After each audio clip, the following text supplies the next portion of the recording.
ഒരു കാര്യം കൂടി ചോദിച്ചാൽ സോണിയെ ഫ്രീ ആക്കാം. കഴിഞ്ഞ 4.5 വർഷമായി ഈ റിപ്പോർട്ടിന്മേൽ ഒരു നടപടിയും ഉണ്ടായില്ല.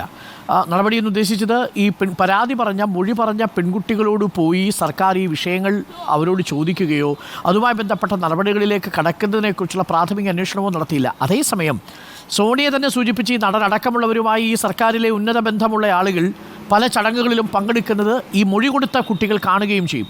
തങ്ങൾ ആർക്കെതിരെയാണോ മൊഴി കൊടുത്തത് അവർക്ക് ഈ സർക്കാരിൽ വലിയ സ്വാധീനമുണ്ട് എന്ന് ബോധ്യപ്പെടുന്നത്, തിരിച്ചറിയുന്നത് വലിയ വിഷമമുണ്ടാക്കില്ലേ സോണിയ? സ്വാഭാവികമായും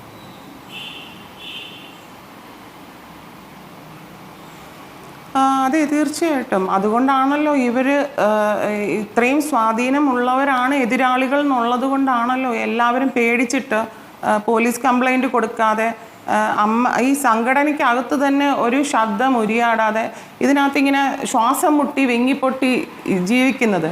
അപ്പം അതുകൊണ്ടാണല്ലോ വളരെ കോൺഫിഡൻഷ്യലായിട്ടൊരു കമ്മിറ്റി ഇത് അന്വേഷിച്ച് ആ റിപ്പോർട്ട് സമർപ്പിച്ചിരിക്കുന്നത്. ഇപ്പം അത് കോടതിയിൽ എത്തിയിട്ടുണ്ട്. ഒരു പ്രത്യേക പാതയിലേക്ക് അത് വന്നിരിക്കുകയാണ്. അപ്പോൾ ഇത്രയും നാളും ആ ഫുൾ പേജും പുറത്തു വിടില്ല എന്നുള്ള ഒരു ഇതിലായിരുന്നു. ഇപ്പം കുറച്ച് പേജുകൾ മാത്രമായി. ഇനി വരും കാലങ്ങളിൽ ആ പേജുകൾക്കും പുറത്തു വിടേണ്ട ഒരു അവസ്ഥയിലേക്ക് വരും തന്നെയാണ് ഞാൻ ആഗ്രഹിക്കുന്നത്. എങ്ങനെ സർക്കാർ ഒരു തീരുമാനമെടുത്താലും ജുഡീഷ്യറി ഒരു തീരുമാനമെടുത്താലും ഇതിൽ ഇരയാക്കപ്പെട്ടവർക്കൊരു നീതി ലഭിക്കണം തന്നെയാണ് അൾട്ടിമേറ്റ് ആയിട്ടുള്ള ഓരോ ആൾക്കാരുടെയും ആഗ്രഹം. സോണിയ, ഇതുപോലുള്ള മറ്റേതെങ്കിലും പെൺകുട്ടികൾ സോണിയോട് ഈ ദുരനുഭവം പങ്കുവെച്ചിട്ടുണ്ടോ? ഇതേപോലെയുള്ള ദുരനുഭവം ആരെങ്കിലും ഈ വെളിപ്പെടുത്തിയതിന് ശേഷമോ അതിനു മുമ്പോ എപ്പോഴെങ്കിലും?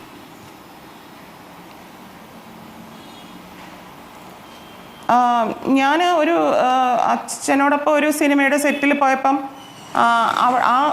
അതിലെ നായികയായിരുന്ന കുട്ടിയുടെ അമ്മ എന്നോടിങ്ങനെ ഒരു സംഭവം പറഞ്ഞു. ഈ കുട്ടി ചെറിയ കുട്ടിയാണ്, അവരോട് ഇങ്ങനെ ഒരു രീതിയിൽ അപ്രോച്ച് വരുന്നുണ്ട്, എന്ത് ചെയ്യണം എന്നറിയില്ല എന്നൊക്കെ പറഞ്ഞാൽ അവർ വളരെ ഒരു ഡിലാമയിൽ ഇരിക്കുന്ന ഒരു അവസ്ഥ ഞാൻ കണ്ടിരുന്നു.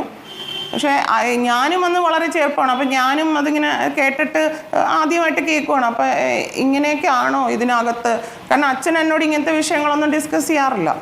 അപ്പം അങ്ങനെ എനിക്ക് നേരിട്ട് അങ്ങനെ ആ ഒരു വിഷയം മാത്രമേ ഉള്ളൂ. അല്ലാതെ ഞാനങ്ങനെ ഫിലിം ഫീൽഡിലുള്ള ആൾക്കാരുമായിട്ട് വളരെയധികം ഫ്രണ്ട്ഷിപ്പ്, ഒരു ഡെയിലി കോണ്ടാക്ട് അങ്ങനെ സൂക്ഷിക്കുന്ന ഒരാളല്ല. ഈ സോണിയ ആ സിനിമാ സെറ്റിൽ പോയപ്പോൾ അതിലെ നടൻ നമ്മളുടെ ഈ കഥാപാത്രമാണോ? ഈ സോണിയയ്ക്ക് ദുരനുഭവം നേരിട്ട കഥാപാത്രം തന്നെയാണോ ആ സിനിമയുടെ സെറ്റിലും ഉള്ളത്? അല്ല അല്ല, അത് മറ്റൊരു നടനാണ് അല്ലേ? അത് നടൻ്റെ ഭാഗത്തുനിന്നോ സംവിധായകൻ്റെ ഭാഗത്തുനിന്നോ? അമ്മ പറഞ്ഞത് എങ്ങനെയാണ്? സംവിധായകരിൽ നിന്നോ അതോ നടനിൽ നിന്നോ മറ്റ് സാങ്കേതിക പ്രവർത്തകരിൽ നിന്നോ ആരിൽ നിന്നാണ് ഈ ഇങ്ങനെ ഒരു ദുരനുഭവം 18 വയസ്സ് തികയാത്ത കുഞ്ഞിനുണ്ടായി എന്ന് അമ്മ സൂചിപ്പിച്ചത്?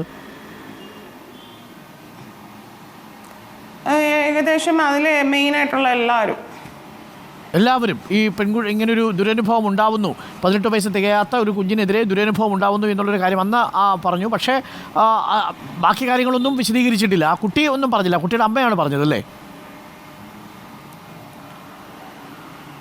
അതെ അതെ. അപ്പോൾ എന്താണ് സോണിയ പറഞ്ഞത്? ഷോട്ടിലായിരിക്കുമ്പോൾ നമ്മളിങ്ങനെ ഒരു സൈഡിൽ ഒരുമിച്ച് ഇരിക്കുമല്ലോ. അവർ വല്ലാതൊരു ആശങ്കപ്പെട്ട് ഭയപ്പെട്ടാണോ പറഞ്ഞത് സോണിയ?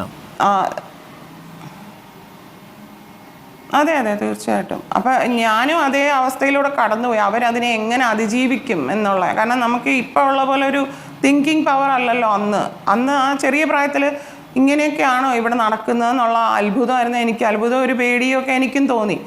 ഞാനത് പറയുകയൊന്നും ചെയ്തൊന്നുമില്ല. അതെ, ഒരു പോക്സോയ്ക്ക് സമാനമായ ഒരു കുറ്റകൃത്യത്തെക്കുറിച്ചുള്ള സൂചനയാണ് ആ അമ്മ നൽകിയത്.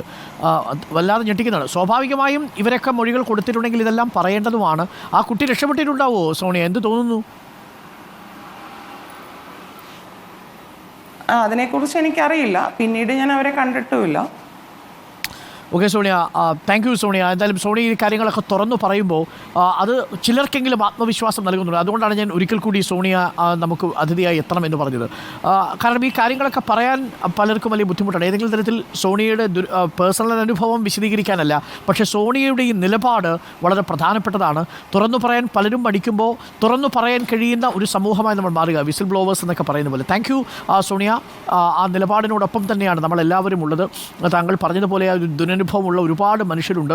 അവരുടെ മൊഴികളൊക്കെയാണ് ഇപ്പോൾ സർക്കാരിൻ്റെ കയ്യിൽ രേഖകളായിട്ടുള്ളത്. തീർച്ചയായും നമുക്കൊരു നടപടി പ്രതീക്ഷിക്കുകയും ചെയ്യും. താങ്ക് യു സോണിയ തിലകനാണ് നമുക്കൊപ്പം ചേർന്നത്. സോണിയ തിലകൻ പറഞ്ഞ വളരെ പ്രധാനപ്പെട്ട കാര്യങ്ങൾ. ഇന്നിപ്പോൾ സോണിയ തിലകൻ പറഞ്ഞ ഒരു പ്രധാനപ്പെട്ട കാര്യം, പ്രായപൂർത്തിയാകാത്ത പെൺകുട്ടിക്കും ദുരനുഭവം നേരിട്ടതായി സിനിമയുടെ സെറ്റിൽ അമ്മ സോണിയയോട് പറഞ്ഞിട്ടുണ്ട് എന്നാണ്. പോക്സോ കേസ്, ഈ പോക്സോയ്ക്ക് സമാനമായി, അന്ന് പക്ഷേ ഇത് പോക്സോ വരുന്നതിന് മുൻപായിരിക്കാം ഒരു പക്ഷേ ഈ കുട്ടിയോട് പറഞ്ഞിട്ടുണ്ടാവുക. അന്ന് ഈ കുട്ടിയായിരുന്നതുകൊണ്ട് ഈ കുട്ടിക്ക് അറിയണമെന്നില്ല.